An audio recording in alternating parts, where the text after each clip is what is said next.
பூராட நட்சத்திரக்காரங்களுக்கு இந்த காலகட்டத்தில் இனம் புரியாத ஒரு ஆன்மீக நாட்டம் வந்திருக்கும். திடீர்னு பார்த்தீங்கன்னா ஒரு ஞான உதயம் வந்திருக்கும்.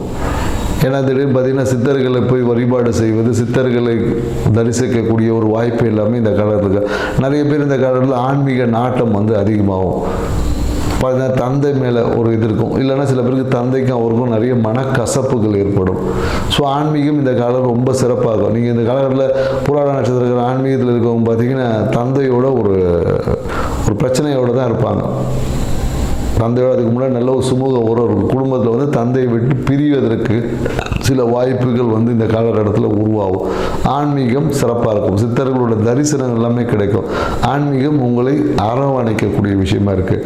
நிறைய பேருக்கு ஆன்மீக தெளிவு, ஞானம், முக்தி இந்த மாதிரியான விஷயங்களில் பயணிக்கிறவங்களுக்கு பார்த்தீங்கன்னா ரொம்ப தெளிவான ஒரு ஞானம் கிடைக்கும்.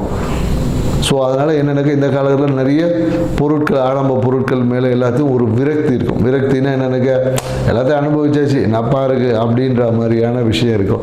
சிறு பிள்ளைகள் பார்த்து ஆடம்பர பொருட்களுக்கு வந்து நாட்டம் இருக்கும். பெரியவங்களுக்கு வந்து எல்லாத்தையும் அனுபவிச்சாச்சு, என்ன இருக்குது இனிமேல் ஒன்றும் இல்லை அப்படின்ற மாதிரி இருப்பாங்க. ஆனால் சின்ன பசங்களுக்கு நிறைய பொருள் சேர்க்கை, நிறைய பேர் பார்த்திங்கன்னா இந்த யூடியூப்பில் போகலாமா, சினிமா துறையில் நடிக்கலாமா, இந்த மாதிரியான ஒரு ஆர்வம் எல்லாமே வரும்.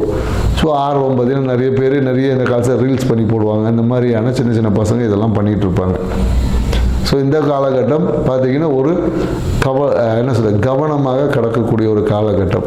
குறிப்பாக என்னென்னாக்கா தந்தை சார்ந்த உறவுல பிரச்சனை இருக்குதுன்னா தந்தையோட அணுகுமுறையை கொஞ்சம் சீர் பண்ணிக்கிட்டிங்கன்னா வாழ்க்கை சிறப்பாக இருக்கும்.